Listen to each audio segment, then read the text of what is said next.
Welcome to another edition of the Energy Week podcast. Ryan Ray with Dr. Energy herself, returning from her global travels, Ellen Wald. Ellen, how's it going? I am so happy to be back in frigid Florida. It took you leaving the country to sign the Phase 1 trade deal. Are those events related or not? Well, I can't say. I can't say. And things quieted down in the Middle East while you were there as well. So just take that for what it is.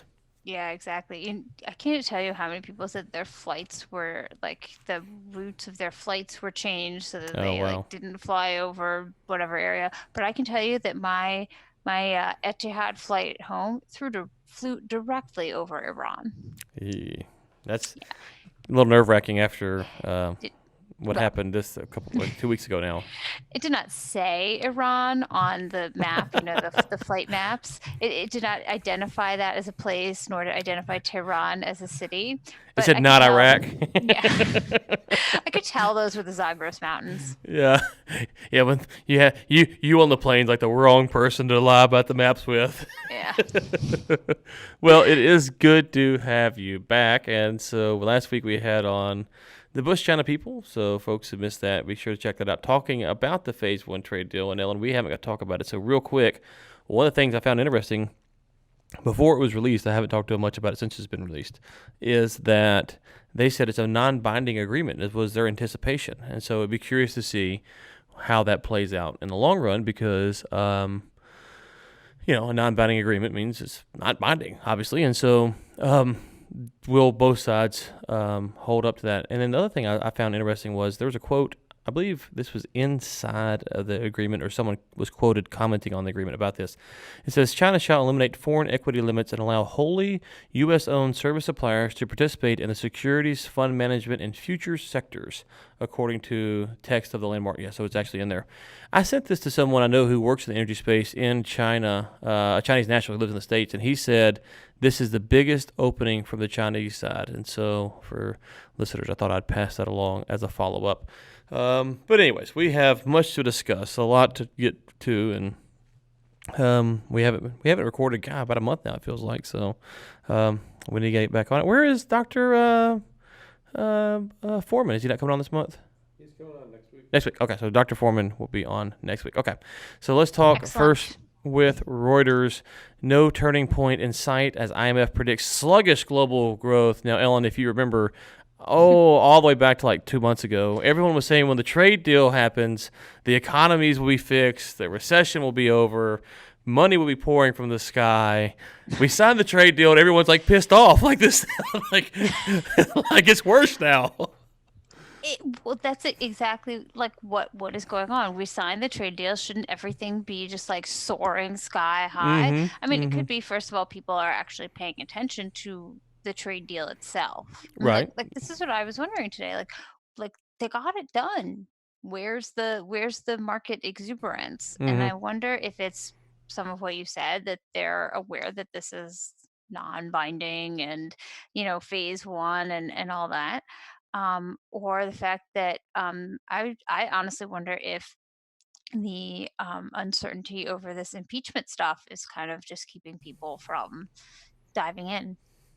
Yeah, and the other thing is you're starting to see these things flicker in the news, but the Fed and how it's been infusing cash into the stock market is starting to get some traction. I think the other day they said that they're finally admitting they're doing QE, and they hadn't been doing it, but now they're doing it, or what they were doing wasn't it, or whatever. And so I believe that started August of last year, which should give investors some concern as why is the Fed having to pump money in to keep the economy going at least. And so there are other questions, and those are questions that should have been asked beforehand. So it makes you wonder how much of the Phase 1 talk was more of just a reason to push things down the line, and now there's other issues. And I'm not saying that those aren't all real issues, but it is a little funny because if you go back to, I guess we didn't talk about this because we didn't have the show, but the oil prices when the strike on Soleimani, the attack on the embassy, you had the attack on the embassy, the strike on Soleimani, and then you had the Iranians firing the missiles to the base, and then it didn't get covered much, but there was, I think the next day, even a couple of strikes in Baghdad itself, but no one really talked about that. By the time the strikes happened in Baghdad, prices had gone back to below where they were before the Soleimani attack. And so the market really wasn't looking forward to that. Yeah, exactly. And there was like, I mean, basically the biggest question I got when I was away, I did a media briefing, mostly with like local newspapers. Mm, But the big question was, why didn't oil prices react more? And I think you have to look at the narrative that was being pushed. There's basically a narrative being pushed of, oh my God, it's World War III. The U.S. and Iran mm, are going to mm, war, and the markets were looking at that saying, no, I no. don't think so. I really think that there was a basic understanding by the markets that like they're not going to go to war, because the only way you'd actually have barrels of oil affected in a significant way is if you had a really big military conflict, and people thought that the likelihood of that was small. And then it was Mm, like, but the market's not taking this into account. The market's not taking this into account. And then oil prices dropped. And I think you'd realize that, yeah, the market took it into account as much as it thought it should have been. And when prices started to drop, that was the market saying, we don't think this is a possibility anymore. I just think that people were like, analysts were, maybe analysts more on the security side of things, were mm-hmm. way too excited about this. And, you know, people looking at the market maybe should have been looking, we're looking at things like, well, yeah, maybe there's could be conflict in the Middle East, but like global growth could be like 3%. So who really cares if like Yeah, a million barrels come off the market? right. Well, if you get off of Twitter, which we both What? enjoy, right? I Never. don't, yeah. Why'd you have Twitter? If you live in Twitter, if you just remember, the narrative was, and I listen. I was writing an article for a Chinese paper about the implications, and I called up Josh. I was like, man, I'm trying to put this paper together and this article together, and the Iranians are bombing us. Like, you're killing me because I had my whole thing planned out. Now, at the time, I didn't know no one was going to be killed, in the strike, which is a good thing. But I remember going, good night, this is going to escalate. And then by the next, when 2 hours later, when I heard no one died, I was like, oh, okay, well, they missed on purpose, or they can't hit the blast out the barn. Either way, the odds of us going to war with them are zero because they didn't kill any Americans. And so Trump, for whatever you want to say is good or bad, he's pretty restrained in that kind of stuff, it seems. So if you get outside of Twitter sphere, you're like, okay, probably nothing going to happen, and nothing did happen. Um, and I think this gets missed a lot. The Iranians, Ellen, I don't think they really want a war with the U.S. And it's not because it's like this is American pride. I think the Iranian government understands that would probably go bad for them. Oh yeah. On the flip side, the U.S. doesn't want a war with Iran. They don't want to go in there and try to put troops on the ground and invade No, and occupy. That would go bad for them too. It would go it would go worse for bad. their right. So obviously war is bad in the general sense, but this would be a very long, prolonged, drawn out deal, and neither side seems to really want it. And so kind of the tit for tat. We're gonna smack you here, you smack us there, and then we'll go on about our business. Is what seems to be happening, which means that the oil market shouldn't the prices shouldn't be going up because there's really nothing happening. If they start striking Exactly. strategic facilities, or you start seeing rockets landing on bases and kill people, that could change. But apart from that, there's no reason for these things to influence the market, I think. Yeah, and I was saying that, I was saying that I thought that the biggest influence, or the biggest threat or risk to oil, was really still in Iraq. It's really locally, like, based in Iraq from this unrest with the government, is for basically for us to see, people like walking off the job or slowing down production, because those are things that could really hurt the Iraqi government. And I think we are seeing some of that is just fairly minor in terms of global oil. Um, and then, but the other thing, and then people are like, oh, but the Straits of Hormuz, da, da, da. And I really don't think that it's very likely for us to see Iran really threaten any kind of passage to the Strait of Hormuz. And I got in kind of a Twitter fight with someone over this. I don't know if you saw, uh, a mutual friend that basically. And he's like, well, who knows? Iran can't really block the Strait of Hormuz. Iran doesn't physically have to block the Strait of Hormuz. We're not talking about like like a blockade. We're talking about, all they need to do is show that they can hit a ship passing through there with a missile, or that they're willing to do that, and that'll essentially stop traffic. And I'm saying that the point is that they don't want to stop traffic there because they too need it, or they don't want to, damage a ship in the Strait of Hormuz and cause like a a problem because they too are actually depending on it to get their ships out. So, with their illicit oil trade to China. So, there's a lot going on here. That's not just like we are on the brink of war. I mean, obviously we were not on the brink of war. We did not go to war. Um, so it's I think that there's a lot going on there, but I think I wanted to talk actually briefly about one of the points in this IMF article because we all know, well, I don't know if we all know. Some people probably know what I think of the IMF and their forecast, which is not much. So, it's not like, well, I think that they make these like grand statements like Saudi Arabia needs $86 oil, you know, to survive. And I'm like, no, they don't actually. So, but it's interesting because you're talking about China, and it says that they upgraded China's 2020 growth forecast by zero point 0.2 percentage points to 6% because the US trade deal included a partial tariff reduction and then canceled tariffs on Chinese consumer goods. So and that they had built the tariffs into their previous forecasts. But they didn't give a boost to US growth forecast. Yeah. So how come China got a bump Gets the only side, right? and the US didn't? I don't know. I thought that was a little like it's very anti I don't know. Like they don't really explain. They just said that it says they didn't give it a boost for China's pledges to increase purchases of U.S. goods and services by $200 billion dollars over 2 years. Why not? Right. And like, Yeah. Yeah. Yeah. I thought It's it was a very pro-China, anti-U.S. report from the IMF. how dare the IMF? A, B. Yeah. These. I, I've often wondered, and I'm sure someone somewhere has this.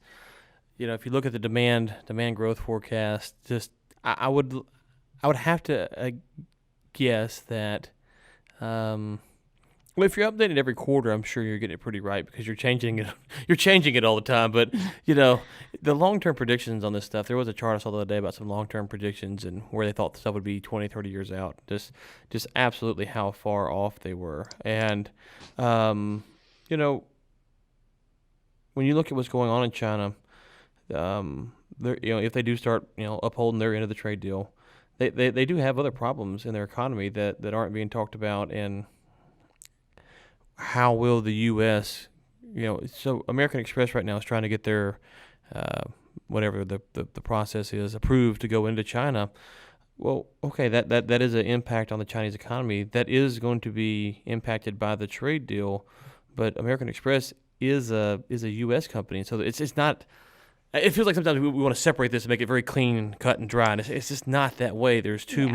much overlapping there. So, um, but let's talk about something we hadn't got to talk about in quite a while. I was excited to see this one come up. Libya. We haven't talked about Libya. Libya in I don't know how long. So It's true. Libya's oil output plunges as ceasefires talk come up short. Now, was this the ceasefire? There was one in Africa the other day, and it's sad to say. It's sad to say it like that. There was one in Africa the other day where only one side had agreed and the other side wasn't. Was this in Libya or was this another African nation where there was one side like, hey, yeah, we're going to stop, and the other side just kept working on them, or was that not Libya? I want to say it wasn't Libya. Maybe South Sudan or Sudan. I can't remember. I was listening to the BBC has an Africa podcast. I was listening to them talk about it, and they're like, yeah, these one side's like, hey, yeah, we're good. We'll stop. The other side's like, no, No. we're definitely not good. And so they kept on chipping away. But Libya is something that it gets kind of left out in the old discussions. But a thriving Libyan economy would have an impact on oil prices for sure. Yeah, I was looking. I admit, I feel bad. We really neglected Libya. Sorry, We're Libya. sorry, Libya. We're We're gonna give sorry. you some love now. Hmm. Um, so I was looking at some of the stats for production for Libya. So according to Platts, Libya produces 1.11 million barrels per day, at least in December, and that's actually down slightly from November. So that's according to Platts's latest numbers. So if we're talking, I mean, so they're talking. If you look at the Platts article, which is the first one, it seemed like they were going to. Okay, so they think that they produce 1.2 million barrels per day. I don't think they produce that much. I don't know. Platts, get your numbers straight, because You said they produce 1.11, not 1.2. But anyway, they're saying they think that they could shut in 800,000 barrels per day Mm-hmm. from Mm-hmm. this. Basically, because from what I understand, the issue is that this guy Haftar in the east is like, no, I'm not. I'm not sending the oil. Mm-hmm. And is that, I mean, I don't know if that's like a good, summation of the situation, but that seemed to me to basically be. But what's interesting is that like everybody is there. Do you know how many different countries have troops in Oh, right. Libya?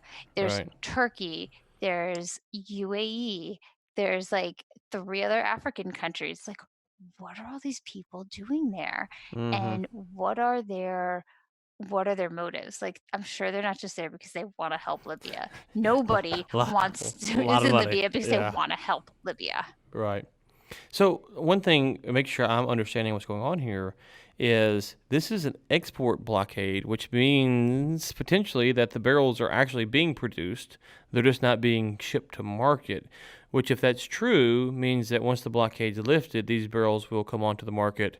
And you'd see a slight dip from the 800,000 barrels, and then you'd pick it back up because you'd have 1.6 million barrels coming on until you offloaded all that access. It's not like the wells are stopped producing and you've got to get them back up. And right. If I'm is that correct? Yeah, yeah. In fact, you know who wrote about this earlier? Samir wrote about this. He explained it, which was really interesting, and how they can track it. I'm gonna look that up and tell you what exactly he said. Okay, so he says he said, spoiler alert for how things will end after the port closure announcement in Libya. So that's the port closure is basically an export Mm-hmm. embargo or Mm-hmm. whatever. Mm-hmm. He says the storage tanks will determine the end date. Between Yes. oilfield and tanker come the storage tanks. Once they're full, production will have to halt to avoid overflow. And he thinks that won't happen. So he's saying that they've got a certain amount of storage, and once that's full, they'll just end it. Otherwise, like, I guess you have to stop. You just have to Stop production. stop Right. production. Right. Um, And that's kind of the thing with the. Let's see here with the. This is from the Yahoo piece. It says Libya's oil output plunges as ceasefires talk come up short. When you read that headline, it almost sounds like they're not producing oil, but that's not true. They're producing oil. It's just going to storage, and then it can't get to market or to the next refinery or however you want to describe that. And that was my only point, is that if you said, well, there's 800,000 barrels a day that are coming off the market, they're only going to storage, and then they will come yeah. back onto market in a week or 2 weeks or 3 weeks or whatever it is. And so his point about the storage is, I think, exactly right, because once the storage is full, then you say, okay, well, either we've got to stop producing or find somewhere else to store it. So, yeah, it seems like it's the headline for the Yahoo piece is a little bit overzealous on what's going on. And it's really a Bloomberg piece, I think, Yeah. But I on don't subscribe to Bloomberg, so I they don't want give you I a free, want readers to be able to access our articles. they So don't give you a free subscription? hell no. Sorry. As a writer, you don't get a free subscription? No, no, no. I do not. I do not get a Mike, subscription. Mike. Come on, man. Yeah. You're running for president. Can't be president. You're talking unless about you give social Ellen. programs, giveaways. You don't even give your own cotton picking contributors a subscription to your online propaganda. Come on now. I know. You gotta. Do you know now, whenever I go to search, so like if I want to like cite my own piece or something in Bloomberg, so I, go to search like, my name and something about the article, because I can never remember the titles. The very first thing that comes up every single time I search is what? Bloomberg for president. Guys must be spending a fortune on Google ads, Oh, as that well is. as like TV ads during, um, the football games. There were like Oh, 50 wow. zillion Bloomberg commercials when I was watching like the NFC Championship game last night. Wow, that's hilarious. That's hilarious. So, Mike, look, first you need to come on the show. First you need to give Ellen a free subscription. B, second, whatever, you need to come on the show. But yeah, when I search Ellen R. Wald Bloomberg into Google, I get an ad for What comes Mike up Bloomberg. Mike Bloomberg, 2020, Rebuild America.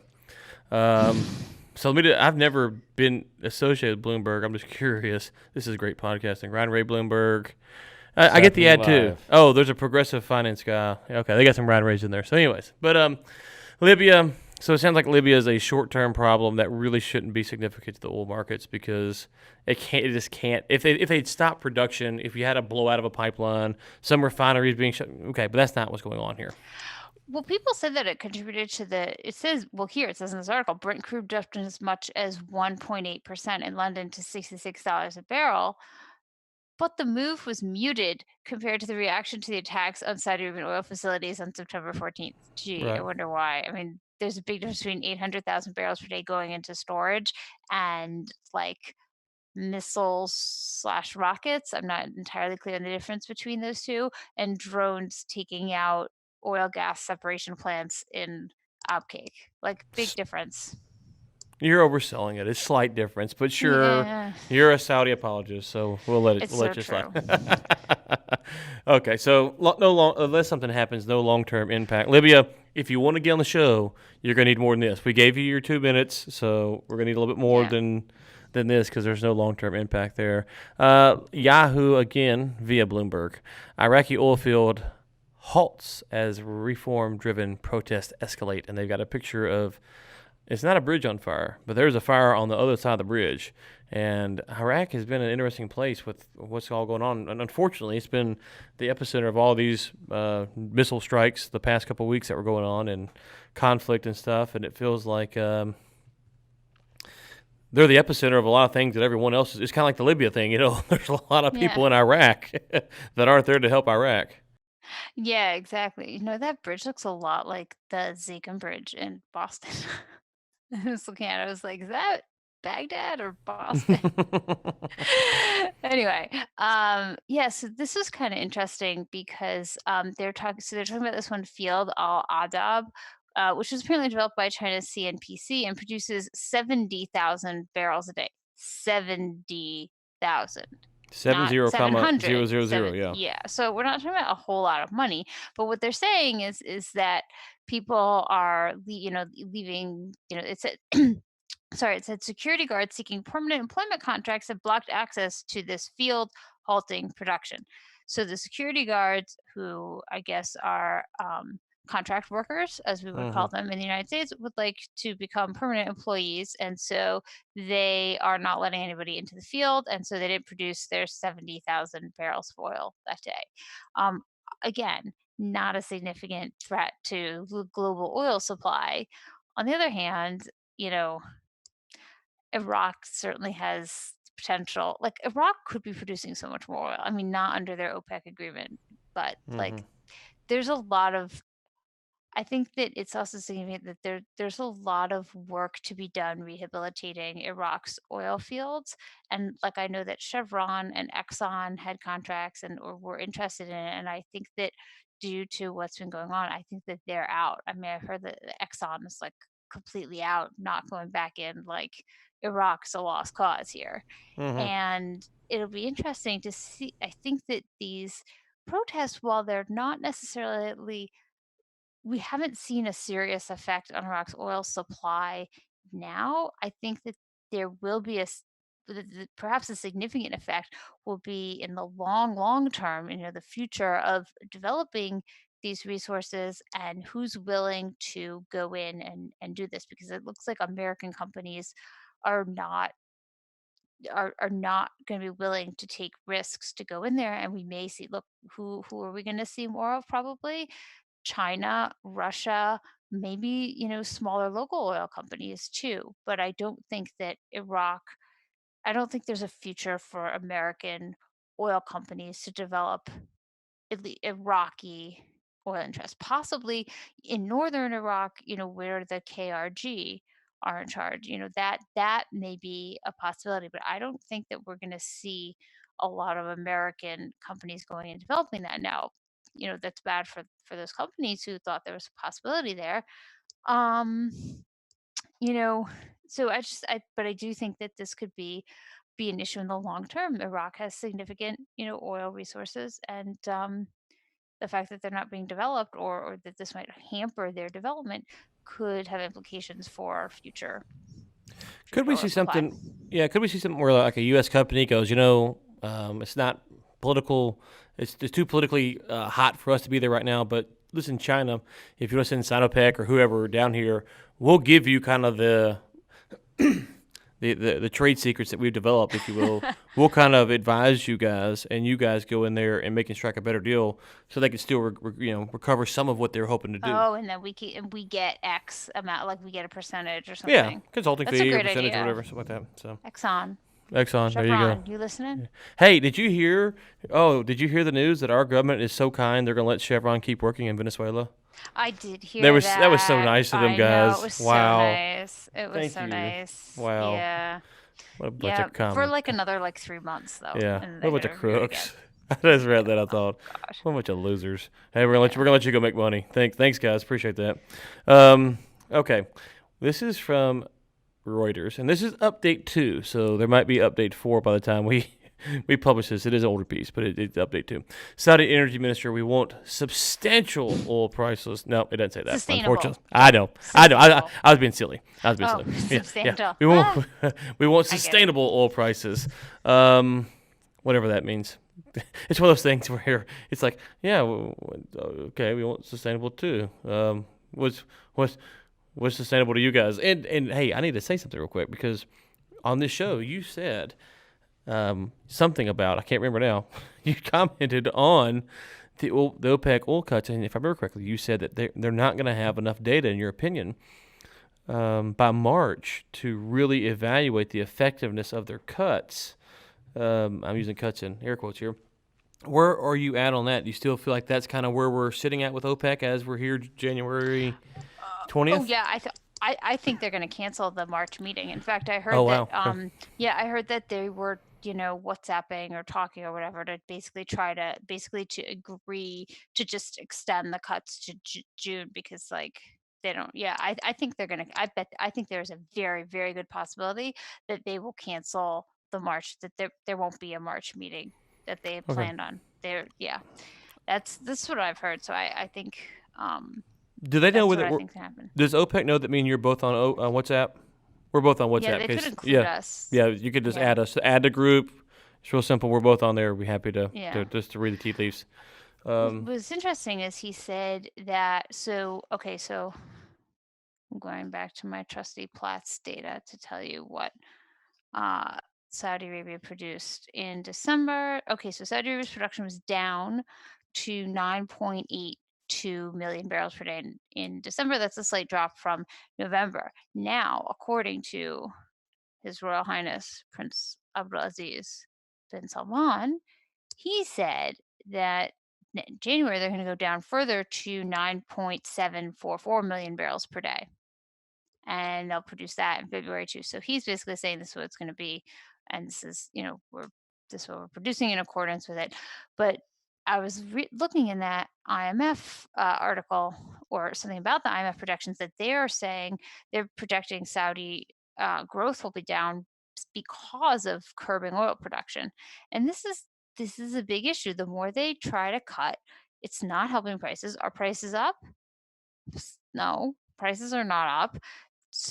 I mean, like, this is not good for them. Plus, they're producing less oil. They're making less money.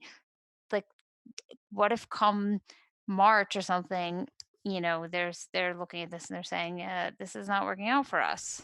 I Mm-hmm. mean, I really would not be surprised if like this is a big issue. But I do think that they're not going to have a March meeting. I do think that they're just going to basically roll over until June. So extend the cuts till June, and then we can kind of revisit what's going on at that point. Which potentially, just from the U.S. side of things, you would have the Democratic National Convention should be closer, right there. Yeah, feel the burn, or Elizabeth Warren, or whoever is going to come, Or or Amy just Klobuchar, or both, according to the New York Times. oh, What was that? how about my candidate Marianne Williamson getting out? That was I depressing. know. That I know. She did not get She the didn't get love. no, she didn't. No, she didn't. And I did see the other day, just real quick side note, Andrew Yang was saying he would take a $1,000 donation for his presidential campaign, which, to be fair, if you give him the $1,000 for his presidential campaign, he will pay you back on a monthly basis every month as long as he's president. So Oh, that's it's like a almost good investment, kind it's like of. it's almost like a quid pro quo. But Yeah. just saying. Um, Ellen, also in June, you will have the shell producers, the dreaded shell producers, Hmm. saying what they think is going to be happening for the second half of the year. So this is something that, depending on how it shakes out, you might get to June, prices could be where they're at, and no one wants to do anything because they don't want to send the prices down. And then by October, November, December, theoretically, everyone's going, "Oh wow, we've got good prices," and you have a U.S. presidential election sitting there in the wings. So I think they all think that shale production is going to fall off a cliff in June suddenly. I think that's what they're all banking on. Yeah, I talked to.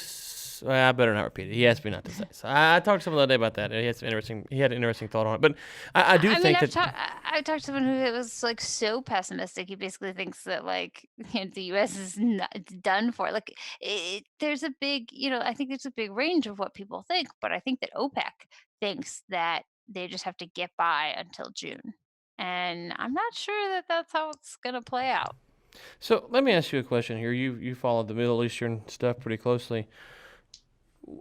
You look at a company like Surge Energy. They're privately PE backed from with Chinese money, and they do upstream operations here in the U.S. Is there, or why isn't there, if there's not, more of that from these OPEC nations investing in private equity funds that could have large stakes in some of these private shale operators to get more boots on the ground feeling? Because if you can take, obviously I said before on the show, I still hold that position. They can pick up the phone and call and talk to Pioneer or whoever they want to. But if you want to have kind of good intel, you could actually invest in these companies and have a real good feel of what's going on.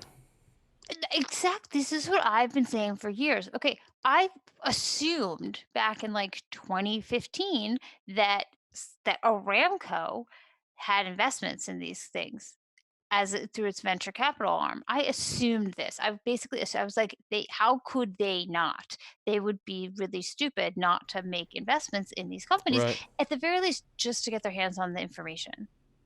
Like they should have been doing this. Like I personally, like it's so surprising to me that either they don't do this, because I just assumed that they did, and then I talked to someone and he was like, "Not as far as I know, like we didn't have any of that stuff." I was like, "Really?"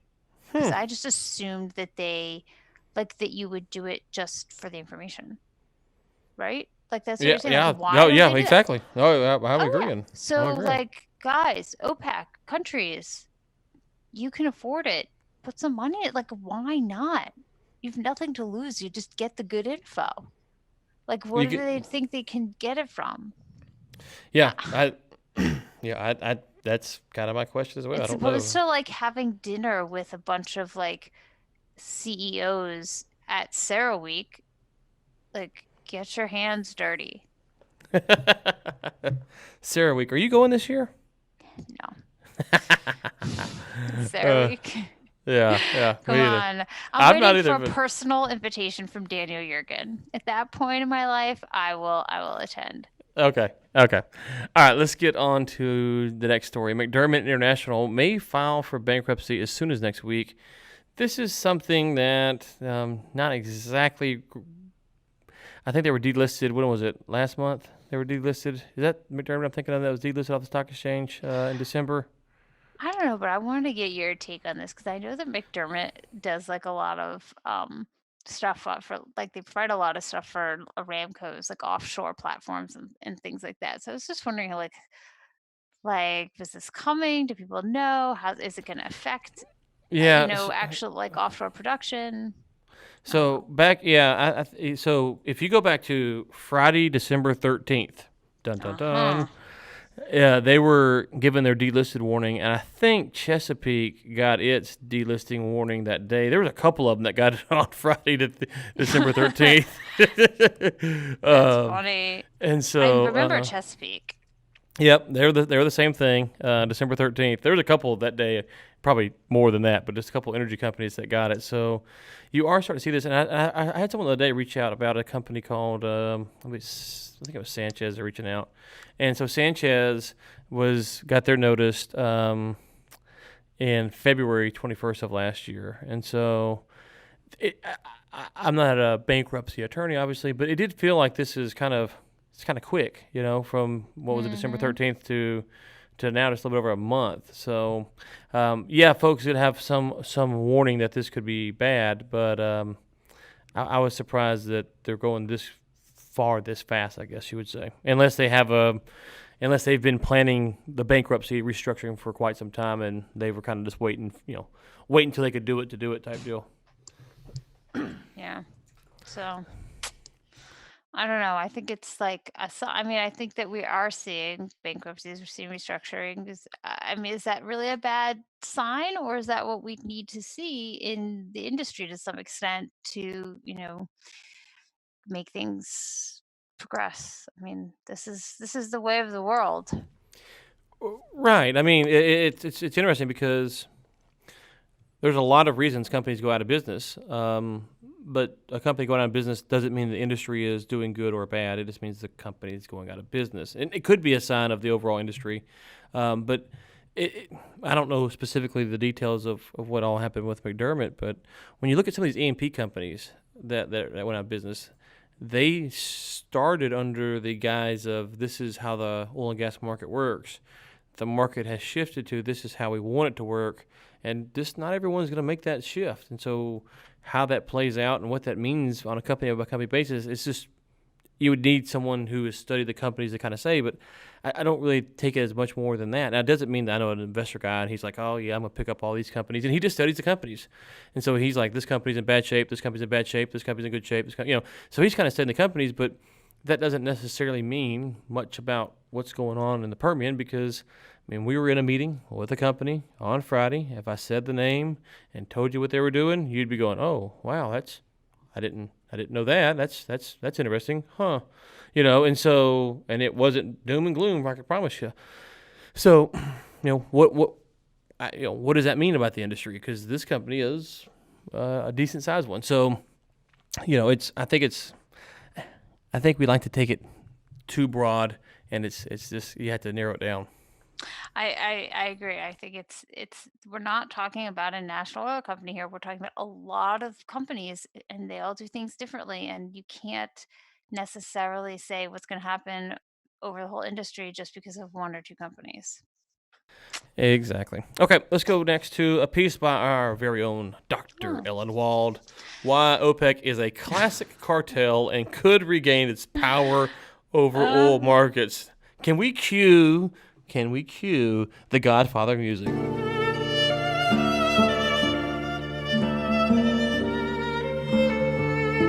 I mean, we better not Please. because we can't afford the royalties on it. But it Yeah. feels We like can we get need it it. under fair use for Yeah, satire. we need a little cartel, little Godfather music. Ellen, please break out the. All right, here's the deal. I'll make it quick. So, I don't know. There's some discussion going on of whether, because the Saudi oil minister, he made some very interesting comments in that same speech where he's like, we want Mm-hmm. sustainable Mm-hmm. oil prices, saying OPEC is not a cartel. The media call it a cartel. We are a group of responsible producers. And I was like, Mm-hmm. that's a nice try to rebrand, but I'm sorry. Just Right. because you're not an effective cartel right now doesn't mean you're not a cartel. It just Just means because you're the not doing a five very good families are job. fighting, yeah, the five families could be fighting, but you're still all mobsters, yeah. Yeah. So, so I just kind of look at like both the history of it and is it a cartel? Well, I think it is a cartel. When it was formed, they controlled over 70% of the global oil supply. So by basically conspiring with one another over how much each one could produce, they could control the price of oil and cause it to rise, which is basically what a cartel does. Mm-hmm. I think that at times they're less successful because they don't they either don't work in concert with one another. And that's one of the interesting arguments I found, that people say, well, cartels are doomed to fail because the way that they work is with everybody working together to keep prices up, but then there's always an incentive for, to Hmm. break that agreement and produce more because you've got such good prices. So unless there's some sort of actual enforcement mechanism, like some guy's going to come and like whack your kneecaps for violating it, it doesn't necessarily work. Um so I think that OPEC doesn't really have a very effective enforcement mechanism, which is why it looks like it doesn't always work like a cartel. Um, and I think that now they control about 40% of the global oil supply. It's not so much. I think it's enough for them to affect the market, but not directly. But my point for the future was that a lot of the investment that's being made in large projects and future E&P and things like that is coming from OPEC countries. Right. It's not necessarily coming from Exxon and Chevron and BP. And so you have to keep that in mind, because there could be some point in the future where OPEC again controls over 50% of the global oil supply, and they can again start to act like a cartel. So while they may have, he may be trying to rebrand, don't fall for the branding. It's just branding. So maybe we could put it like this. So let's just take Bob. And Bob says, I'm a drug dealer. I deal drugs every day. And we say, okay, Bob, what kind of drugs do you deal? He goes, well, every type. We say, well, how much have you sold? None. How much have you bought? None. How much have you seen? None. How much have you touched? None. Eventually you say, okay, Bob, you can say you're a drug dealer, but you're not, because you've never made a single transaction. You don't have an inventory, nothing. Now, the next phase with Bob would be is Bob has some. He sells it once a week when his paycheck's a little short. He's not really a big wheeler dealer, but he passes a pot around from here to there. Okay, he's a drug dealer, but he's not really dominating the market. And then the other side would be like Bob runs the whole Mexican cartel, right? So those would be kind of the this kind of a quick synopsis. It sounds like what you're saying is the OPEC is somewhere between the second and third analogy that I gave for Bob, which is they're not what they used to be, but they're also not nothing, which means they do have some capacity. They are doing things. It's not as effective as you might want it to be, or they might not want it to be, but to deny either side would be denying the reality. Yeah. And also, just because they don't always act to restrict production to increase prices doesn't mean that that's not their purpose and that's not what they do. Like, Mm-hmm. just because sometimes they will increase oil production to lower prices, because it's the Gulf War, for example, and like that doesn't make them not a cartel. And it certainly doesn't make them an organization of responsible producers either. Right. Right. Like, they can still act as a cartel. Exactly. So yes, and sometimes Don't even write them though, off. well, and it doesn't mean that they might not do something that they think is in their best interest, and it works against them as well. People make mistakes, like hey, we're gonna do this, and it's like, oh, that really did not go like we thought. So, um, there we go as well. Okay, two more stories before we get out of here today. This is from Yeah. the Business Times. Unplanned outages at North American refineries hit 5-year high. I Data, think those according to data. Sorry, I just, data. I'm sorry. We always have the sources. This is data. I like it. It's like facts, allegedly. I'm not Yes. saying there are facts, but that's what they're saying. Well, it says that refineries suffered 2,091 unplanned events affecting crude processing in 2019, according to Industrial Info Resources, which tracks interruptions. These events are equipment outages and not part of companies' scheduled maintenance. And there were also 304 planned interruptions. So I thought that was kind of interesting, and could be an indication of perhaps either refineries have been running too hard. We've had like refineries have been producing record amounts of gasoline and other products. Perhaps they've been running too hard and we need to do more maintenance on them. It could be a sign that, in the coming year, we might see more unplanned outages. We had that big outage in California that affected gasoline prices for quite some time, also because they have all those weird rules in California, like they can't use gasoline from any other state. But I just thought it was a really interesting statistic to look at, and maybe we could ask Dr. Foreman about it when he comes on next week as to how he sees this, what's the reason for it, and what how might it affect our refinery runs So let in me the ask you future. this. I believe Anas, when he was on the Text One Guest podcast last week, if I remember correctly, Nate might remember, I believe he said that the refiners pushed back their scheduled maintenance to this year. Was that what he said? They pushed it back a few months? Yeah. So they pushed back their scheduled maintenance in preparation for IMO 2020, if I remember correctly. It's on. Mm. Nate will link it to the show notes so people can go listen to his interview. If that is true, then it could be a result of just delaying maintenance. Could be the cost. Yeah, The that's cause of true. this. I'm not saying it is one way or another, but I just found that thinking about his comments in this, I'm wondering if that's one of the Yeah, I wouldn't factors be potentially. surprised. Yeah, Eh, I bet it could be, but what will the long-term effects of this be? And also, are we going to see then lower refinery utilization next year because we saw record this, sorry, we saw record last year, 2019. Will we see lower utilization in 2020 as a result, partially of the fact that they are not, that they're actually doing the maintenance now right, right. So yeah, to it's build interesting to more watch. But refineries? build more refineries. Build, baby, build. Isn't that how it goes? Yeah. So, okay, final article of the day, Los Angeles Times.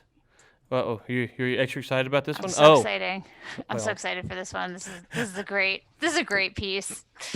listeners, real quick, just close your eyes unless you're driving and think what would get Ellen so excited at the very end of the show. There's only one word that should come to Yeah. mind, and that word is Tesla. Car buyers shun electric vehicles not named Tesla.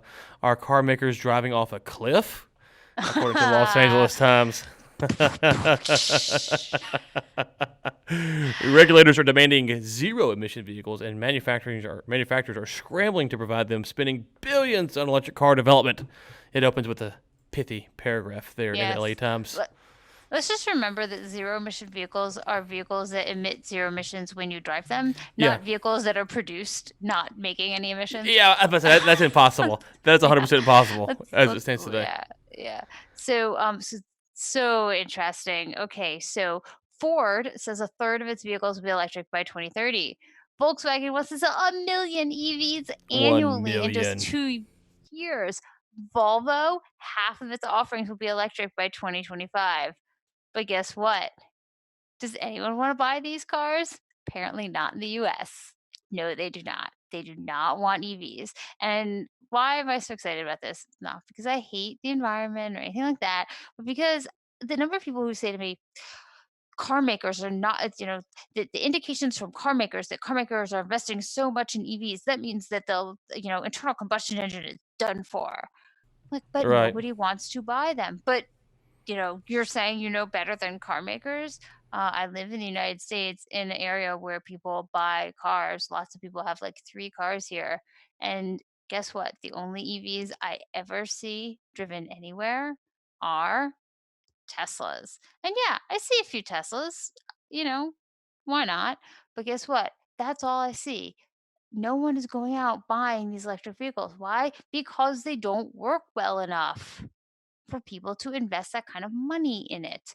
But, so like sorry, it gets me very worked up when people are like, but the numbers from the car makers, and they don't, like, the car makers are not producing what people want to buy. And you can't just look at numbers from car makers to say this is where the world is going. You have to look at what people will actually pay for.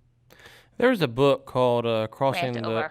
No, the Crossing the Chasm, and I'll link to it in the show notes. And it talks about kind of the idea of it's not EV related, but it does talk about how technology works. And more or less, if you think about it like this, if tomorrow I came out with a new widget that didn't work on your iPhone or your laptop or anywhere, it was independent of itself. There is a certain amount of people who would be like, oh, wow, this is great. Let me try this out. That is a very, very, very, very small group of early adopters that would consider doing that. And then you kind of have these next group of people who kind of feed off of their input and their reviews. And so if you think about EVs, there is a such thing as EV, but there's Tesla, and then there's Chevy, and then there's Ford. There's people who won't buy Chevy, and it ain't got nothing to do with anything. They just won't buy a Chevy, So Oh, so I would say if you're curious about technology and how it integrates into society, this would be an interesting book for folks who might want. And you think about that in the context of EVs, and then you say, well, EVs doesn't necessarily always work. You do have Tesla, which is why people are buying them. They believe in the Tesla model. And I think that's kind of what your point is making. Is hey, I know Tesla. I like Elon Musk. Da da da. A Volkswagen. I've never owned a Volkswagen. I don't know anything about Volkswagens. I don't, or people love Volkswagens or whatever the case may be. So. But anyways, that's just for my 2 cents. So And meanwhile, Tesla's stock is like the highest ever, right? It's like the highest share price for any car maker ever of all well, time. I did see it. It passed the 420 mark. Yeah. It's because I know he was pumped about that. Yeah, it's at 510.50 right now. 510.50. Yeah. Tesla won the branding war here. People Oh yeah. want to buy I mean, look, there's another article in the Wall Street Journal. This is the CEO of Subaru, said that he doesn't see much evidence that Americans want electric vehicles or plug-in hybrids. The only EVs that are selling well are from Tesla, he says. Okay, this is the CEO of Subaru. Who in the United States buys Subarus? You bought one, I think. No. One time. No. No, What did you buy? I drove one once. No, we Oh, had I thought the other one, our beloved Saab. Saab. Swedish, Okay. yeah. Okay, who buys Subarus? Well, at least, like in the US, like, the lefty of the Right. lefties, they buy the Subaru Outback, right? Right. Okay, Right. the green Subaru Outback. So, okay, I mean, I've actually driven 2 Subarus in the past year. Both were rental cars, and one was nicer than the other. I have no complaints. In fact, long ago when I was a kid, my dad had a Subaru, a stick Subaru, which I drove like twice when I thought that I might actually learn how to drive a manual car, which was fun, but I didn't stick with it. So I still can't drive a manual. But anyway, so Subaru, which you would think would be a brand that people who like Subaru might want to buy hybrid vehicles, is basically saying, we don't see it, like we don't see the demand. Why would Right. we do that? He says he doesn't think that the US market is ready to clear these tighter standards given the lack of consumer demand. A shift toward, but he does think, yes, he says the shift to electric and hybrid vehicles is likely at some point. But it's interesting that they're admitting this. He says, to be honest, we don't expect the market is going to turn into all electric vehicles in 2030. They're going to be quite expensive. And I think a lot of this has to do with the fact the batteries just aren't good enough. I'm sorry, they're not good enough. Build better batteries. Also, people are now starting to wake up to the fact that like building these batteries is really bad for like the environment and expensive, and Shocker. I know. So it's just interesting that Tesla really won this like branding battle, and Americans are not that interested in EVs. But will the car company? I mean, how much money are car companies going to lose over this? So, we should probably, and Nate, we don't have to do this maybe for another month or two. We should probably get on Eric Peters with EP Autos who came on, Oh yeah. because there is certain tax implications, I believe, from making these vehicles. I could be wrong. But anyways, but he could probably break down. Maybe there is just an overall tax incentive to continue to do it, even though you're not actually doing it. I don't quote me on that, but we could get him on maybe March or something, late February to discuss. Yeah, I'd love to know, do you get the tax benefit if you don't actually sell them in the US? Because, these car makers can make them and sell them, and maybe they can sell them in Europe. China. Maybe. That's see in China. People say India, but I Well, don't know. I don't know about the car market itself, but the scooter market in China. When I was there, you'd about get run over by an electric scooter because they're so quiet. I mean, they Yep. are so quiet. And so if you're just standing there not paying attention, you turn around like, whoa, you're just walking down the street. You might get clipped by one. So, That's dangerous. yeah, it was interesting for sure. And speaking of China, I will link to this. Nate, I sent you the link about the Singapore city. So Nate will put a video, folks, to if you want to see one of the eco cities I visited while I was in China. I'll put a link to that in the show notes so we can check that out. It's about 45 minutes long. You don't have to watch it all, but you can kind of scroll through there and just see what they've done and all the apartments and all the kind of the stuff that was going on in this part of China. It's pretty Cool. neat. So we'll put that in the show notes. Ellen, You will be on Bloomberg this week, writing but not getting access, or will you not be writing and not getting? We'll see. I may be writing something on Bloomberg, but you can check out my latest on Forbes, where I write about 3 reasons why the typical equity analysis doesn't work for Saudi Aramco. And as I mentioned to Ryan before we started taping, I was on a competitor's podcast about it's a podcast about the English Premier League, so soccer. And I was discussing, would it be cool if Crown Prince of Saudi Arabia, Mohammed bin Salman, bought Manchester United? So I'll link to those. You should. Is he going to bring in some more strikers? That's and we need some defense too. We're not very good. So I need to go break down Ellen's analysis of the transfer windows and understand what's going to happen, because it can't be worse than what it is now. Shall see. Okay, Ellen, it was good as always. Text on Guest Podcast is where you can find me as well. I guess I don't have anything. I'm not as popular as Ellen, so that's where I will be this week. Ellen, it's good to talk to you again. Glad you're back, and we'll be back. We're back on a regular schedule, right? We don't have anything coming up for a while, huh? So okay, so we'll be back next week. Yeah, next week. Bye, guys.